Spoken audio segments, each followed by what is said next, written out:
रोज एक नई कहानी देखने के लिए चैनल को सब्सक्राइब करें और बेल आइकन दबाना ना भूलें। माधुरी के घर आए मेहमान उसको कोसते हुए घर के बाहर आती हैं और उन मेहमानों में मौजूद एक औरत माधुरी को कहती है, पता नहीं किस घर में आ गई मैं अपनी बेटी का रिश्ता लेकर। उस बिचौलिए ने बताया नहीं कि इतनी बदनाम और बेशरम औरत के घर भेज रहा है हमें।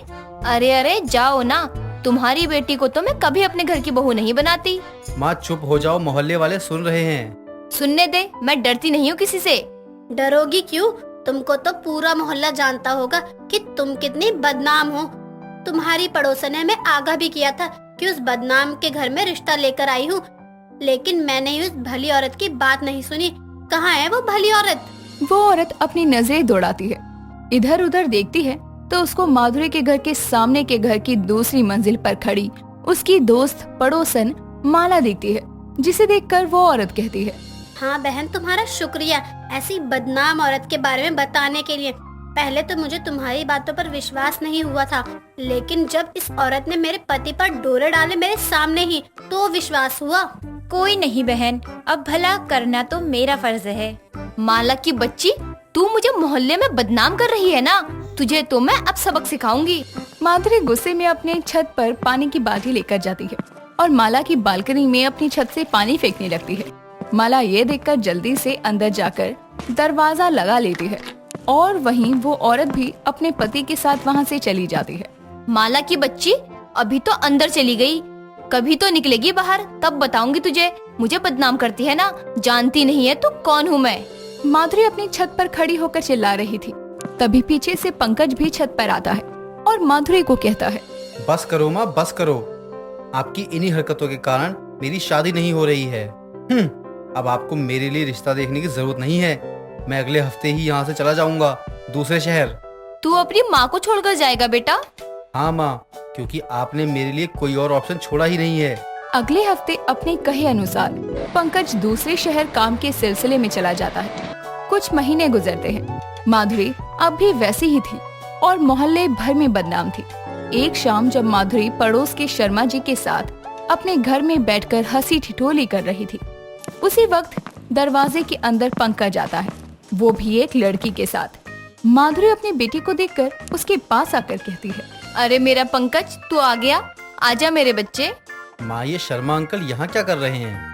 अरे बेटा, वो तो शाम की चाय में अकेले नहीं पीती, इसीलिए शर्मा जी को बुला लिया। ये बस जाने ही वाले थे।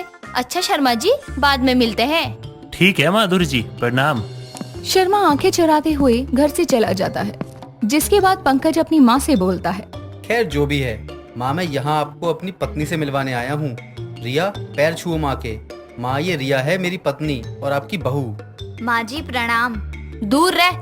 और ये क्या, तूने मुझे बिना बताए शादी कर ली? अपनी जिंदगी का इतना बड़ा फैसला तूने अपनी मर्जी से ले लिया। माँ, आपको बताता तो शायद मेरी शादी नहीं होती, और मैं यहाँ आपसे बहस करने नहीं आया। एक हफ्ते के लिए आया हूँ बस इस शहर में। इसके बाद मैं रिया के साथ वापस चला जाऊंगा। जब तक आपको मुझे इस घर में रखना है तो बता दो, वरना मैं किसी होटल में चला जाऊंगा। नहीं नहीं बेटा, तू यहीं रहेगा। आजा बहू, तू भी आजा। बेचारी रिया को समझ नहीं आता कि उसकी पति अपनी माँ से इतनी नफरत क्यों करते हैं। अब एक हफ्ते के लिए आया पंकज अगले दिन से अपने काम पर जाने लगता है, तो वहीं रिया घर में रहकर अपनी सास की सेवा करने की सोचकर सुबह सुबह उसके लिए चाय बनाकर उसके कमरे में लेकर जाती है, तो देखती है कि उसकी सास तौलिया लपेटे हुए अपने कमरे की खिड़की के पास खड़े हुए डांस कर रही थी। ये देखकर रिया हैरान होते हुए कहती है, माँ जी आप ये क्या कर रही हैं? अचानक से अपनी बहू को कमरे में देखकर माधुरी जल्दी से खिड़की के पर्दे लगाकर बोलती है, वो बहू, मैं बस नहा के निकली थी, कपड़े निकालना भूल गई थी, इसीलिए तौलिया लपेट कर बाहर आ गई। बस कपड़े लेकर जा रही हूँ। माधुरी जल्दी से अलमारी में से एक साड़ी लेकर वॉशरूम में वापस चली जाती है, तो वहीं रिया चाय का कप साइड टेबल पर रखकर खिड़की से पर्दे हटाती है, तो सामने के घर पे खिड़की से कुछ लोग दूरबीन से उसे देख रहे थे और उसे झांकते हुए रिया कहती है, ये माँ जी आखिर क्या कर रही थी?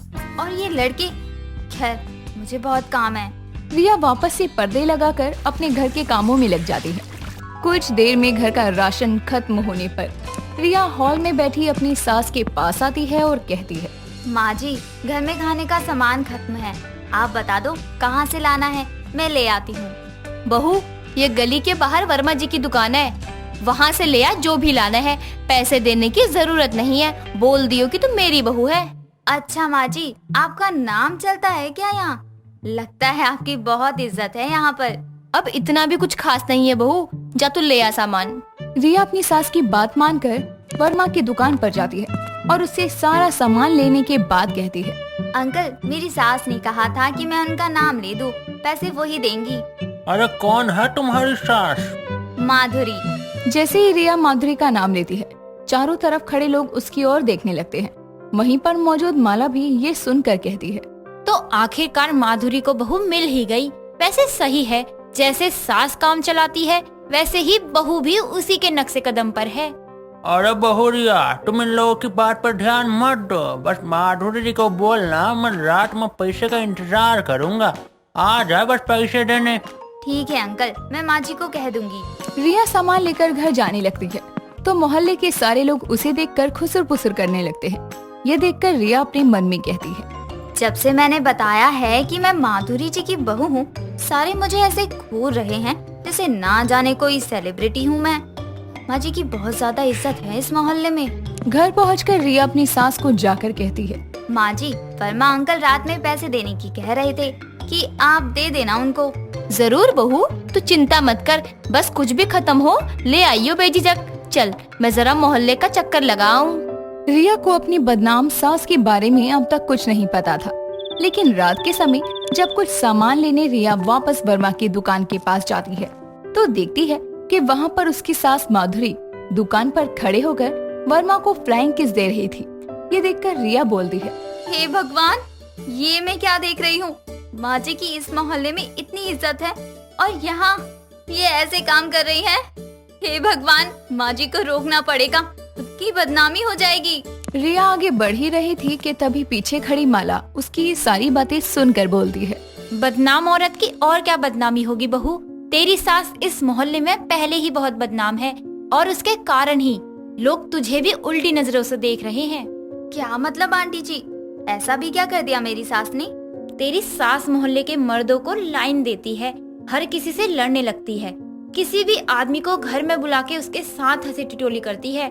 इसी कारण से बेचारे पंकज की शादी नहीं हो रही थी, लेकिन न जाने तू उसे कहां से मिल गई।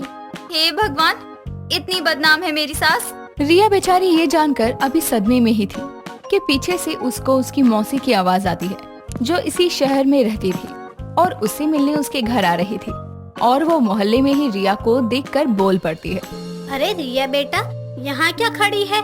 मैं तो तेरे घर ही आ रही थी, कहाँ है तेरा घर? अरे बहन जी, आप यहाँ दोबारा? आंटी, आप जानती है मेरी मासी को? हाँ, ये औरत एक बार अपनी बेटी का रिश्ता लेकर आई थी माधुरी के घर, लेकिन तेरी सास ने तेरे मौसा पर भी डोरे डाले, जिसके कारण गली में बहुत हंगामा हुआ। क्या कहा? सास? मतलब वो बदनाम औरत तेरी सास है? हे भगवान, ये क्या किया? शादी करने से पहले एक बार पता तो कर लेती कि आखिर कौन है, कैसे लोग हैं। ये सारी बातें सुनकर बेचारी रिया के होश उड़ जाते हैं और वो बेबस सी हो जाती है कि अब वो क्या करेगी, क्योंकि पंकज से वो प्यार करती थी, लेकिन उसकी बदनाम सास के कारण वो भी मोहल्ले में बदनाम हो रही थी। जब ये सारी बातें पंकज को पता चलती है तो वो रिया से सच छुपाने के लिए माफी मांगता है और रिया को हमेशा के लिए अपनी माँ के यहाँ से लेकर चला जाता है ताकि बदनाम सास के कारण बहू बदनाम ना हो। प्रियांशी एक ब्राह्मण परिवार की सास थी जिसकी भगवान में बहुत आस्था थी, लेकिन इसी के साथ साथ वो प्रैक्टिकल भी थी और सही और गलत में अच्छे से अंतर समझती थी। लेकिन उसके लिए परेशानी की बात ये थी कि उसकी बहू आस्था, सोना और प्रेरणा ज्यादा नहीं बहुत ज्यादा आस्तिक थी। वहीं उसकी बाकी की दो बहुएं मोना और सिमोना बहुत ज्यादा नास्तिक थी और इन सब बातों से आए दिन प्रियांशी को परेशानी होती थी। एक बार वो अपने कमरे में सो रही होती है, तभी जोर जोर से घंटियों की आवाज से उसकी नींद टूट जाती है और वो बाहर आकर हॉल में देखती है तो हॉल में लगे मंदिर में उसकी 3 आस्तिक बहुएं जोर जोर से घंटियां बजा रही होती है और उनको ये करता देखकर वो उनसे कहती है, अरे मेरी पुजारन बहुओं, बस करो, अब क्या भगवान को आज धरती पर बुलाकर ही दम लोगी क्या? अरे माँ जी, आप अभी जग गई? अभी तो सुबह के 4 ही बजे हैं, आप सो जाइए। हाँ माँ जी, आप आराम कीजिए। आराम तो तब करूँगी ना जब तुम दोनों मेरे कान के पर्दे फाड़ना बंद करोगी। इतना कहकर प्रियांशी अपने कमरे में जाकर सो जाती है और सुबह उठकर नहा धोकर सोफे पर बैठी अपनी बहुओं मोना और सिमोना के पास आकर कहती है, अरे सिमोना मोना, वो तीनों मंदिर गई हैं, मुझे भी जाना है। तुम दोनों भी मेरे साथ गली के मंदिर तक चलो। आज मेरा व्रत है, फिर आकर मैं फलाहार कर लूँगी। माँ जी, आप तो जानती है ना कि हमें आपके इस पाठ पूजा में कोई रुचि नहीं है। देखिए, आपको मंदिर में जाकर पूजा करनी है तो आप करिए, घर के मंदिर में करिए या बाहर, आपकी मर्जी, लेकिन हम दोनों को ये सब करने के लिए मत बोलिए। हे भगवान, कैसी किस्मत दी है तूने मुझे। 2 बहू नास्तिक है और 3 आस्तिक। मैं अकेले ही चली जाती हूँ। प्रियांशी दोनों की बात सुनकर अकेले ही मंदिर चली जाती है और अपनी 3 आस्तिक बहुओं के साथ लौट आती है। दिन बीतते जाते हैं। उसकी 3 बहू ज्यादा से ज्यादा व्रत रखती और अंधी भक्ति करती, तो वहीं उसकी नास्तिक 2 बहुएं भगवान का नाम लेकर भी राजी नहीं थी। एक दिन प्रियांशी अपने कमरे में बैठे हुए सोचती है, मुझे कुछ तो ऐसा करना पड़ेगा जिससे मेरी नास्तिक बहुओं की भगवान में आस्था हो जाए। इतना सोचकर वो अगले दिन गीता की किताब दोनों के कमरों में रख देती है और जाकर सो जाती है। जब उसकी दोनों नास्तिक बहुएं अपने अपने कमरे के अंदर गीता पाती है तो अपनी सास के पास उसके कमरे में आकर कहती है, माँ जी, अब क्या आप हम दोनों को बताएंगी हमारे कमरे में गीता क्यों रखी है, जबकि आप जानती हैं हमें भगवान में कोई आस्था नहीं है। माँ जी, अगर आप ये सोच रही हैं कि ये सब पढ़कर हमारी सोच बदल जाएगी तो ये सब आपका वहम है। बहू, ये हमारे यहाँ की खानदानी रस्म है। बहू को जायदाद में हिस्सा देने से पहले पूरी गीता पढ़नी होती है। हम ब्राह्मण हैं और हमारे खानदान में ये देखना पड़ता है कि बहू को जो जायदाद का हिस्सा हम दे रहे हैं वो ब्राह्मण खानदान की बहू होकर भी गीता का ज्ञान रखती है या नहीं। अब तुम दोनों को नहीं पढ़ना तो मत पढ़ो। मैं मेरी 3 आस्तिक बहुओं में ही गीता का ज्ञान और जायदाद बांट दूंगी। अरे माँ जी, ऐसी कोई बात नहीं है, बस बात इतनी सी है ना कि गीता पढ़नी है तो ठीक है, गीता पढ़ लेंगे।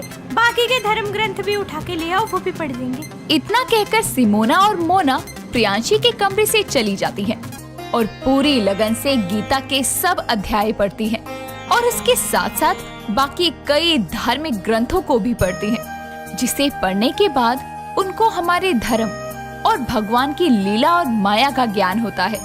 जिसके बाद वो दोनों 2 महीने बाद कुछ धार्मिक ग्रंथ हाथ में लिए प्रियांशी के पास आकर कहती है, माँ जी, हमने 2 महीने में गीता पढ़कर बहुत कुछ जाना है। वाह, जायदाद के लालच में तुम दोनों ने इतनी जल्दी इतने सारे धार्मिक ग्रंथ पढ़ लिए। माँ जी, पढ़ी ही नहीं समझी भी है। शुरू में हमने तो इसे लालच में पढ़ा था, लेकिन पढ़ते पढ़ते हम दोनों को आत्मज्ञान की प्राप्ति हुई है, तो हम दोनों आपको यहाँ पर थैंक्स करने के लिए आए थे। प्रियांशी ये सब देखकर खुश हो जाती है कि अब उसकी दोनों नास्तिक बहुएं आस्तिक बन गई है। दिन खुशियों के साथ बीतते हैं। तभी एक दिन सिमोना आस्था के साथ किचन में काम कर रही होती है और आस्था को चक्कर आ जाते हैं। वो किसी तरह उसे सोफे पर बैठा देती है और उसके मुंह पर पानी के छींटे मारती है और उसे थोड़ा सा पानी पिला देती है, जिसके बाद आस्था होश में आकर कहती है, तुम पागल हो गई हो क्या? मैंने निर्जला उपवास रखा हुआ था, तुमने मुझे पानी पिलाकर मेरा उपवास तोड़ दिया। दीदी, आपको चक्कर आ गए थे कमजोरी की वजह से, इसीलिए मुझे ये सब करना पड़ा। आप तो हफ्ते में 5 दिन उपवास रखती हो, इतना उपवास रखना गलत है। आपकी तबीयत पर इसका बुरा असर पड़ सकता है। अब तुम कल की बनी आस्तिक मुझे बताओगी कि मुझे क्या करना है और क्या नहीं। अपना ज्ञान अपनी जेब में रखो, समझी तुम? अब मुझे 11,000 बार भगवान के मंत्र का जाप करना पड़ेगा, तब जाके कहीं मुझे माफ करेंगे वो। सिमोना को ये सब बुरा लगता है, लेकिन वो कुछ नहीं कहती। प्रियांशी की 3 बहुएं ऐसे ही आए दिन निर्जला उपवास रखती, बाबाओं के पास जाती और अपने आप को दुनियादारी से परे रखकर बस भगवान में लीन रहती। ऐसे ही एक दिन प्रेरणा आस्था के कमरे में जाती है, जहाँ सोना भी बैठी होती है और वो उन दोनों से कहती है, अरे सोना, अच्छा हुआ तुम भी मुझे यहाँ मिल गई। आस्था के बाद मैं तुम्हारे कमरे में ही जाती। आज बाबा कल्याणी का भजन समारोह है, जल्दी जल्दी तैयार हो जाओ, तुम दोनों साथ चलेंगे तीनों। देखो मैं तो नहीं जा सकती, मेरा निर्जला उपवास है और मुझे थकान हो रही है, तुम दोनों ही चली जाओ। ठीक है प्रेरणा, मैं तुम्हारे साथ चलती हूँ।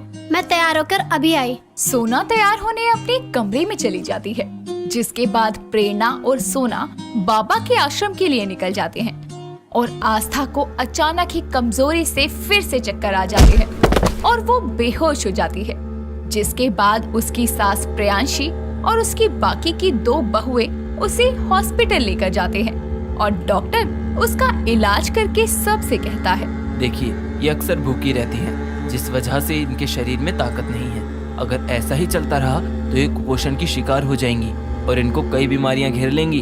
डॉक्टर, मेरी भगवान में बहुत आस्था है और भगवान मुझे कुछ नहीं होने देंगे, मैं बीमार नहीं पड़ सकती। मैडम, भक्ति मन से और दिल से होती है। ये देखिए आपकी रिपोर्ट्स, आपके शरीर में खून नहीं है और वाटर इंटेक भी कम है। देखिए भक्ति करना अच्छा है, लेकिन अंधभक्ति नहीं। भगवान के बच्चे हैं हम और वो कभी नहीं चाहेगा कि उसके बच्चे ज्यादा भूखे रहें और खुद को कष्ट दें। डॉक्टर साहब, मैं तो इसको समझा कर थक गई। उम्मीद करती हूँ कि शायद आपकी बात इसके पल्ले पड़ जाएगी। तभी वहाँ पर भागी भागी प्रेरणा और सोना आती हैं और आस्था से कहती हैं, आस्था, जिस बाबा के आश्रम में हम जाते थे और जिसे हमने 50,000 रुपए घर की खुशहाली के लिए चढ़ाए थे, वो धोखेबाज निकला।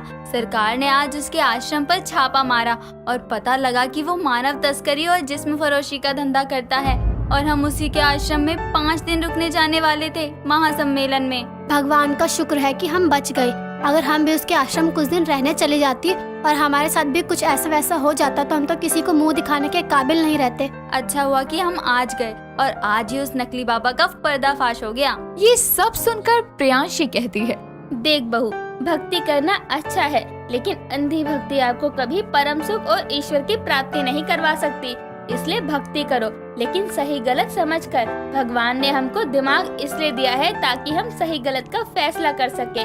उम्मीद है तुम तीनों अब ये समझ गई होगी। माँ जी, हमको सब समझ आ गया है, हमें माफ कर दीजिए।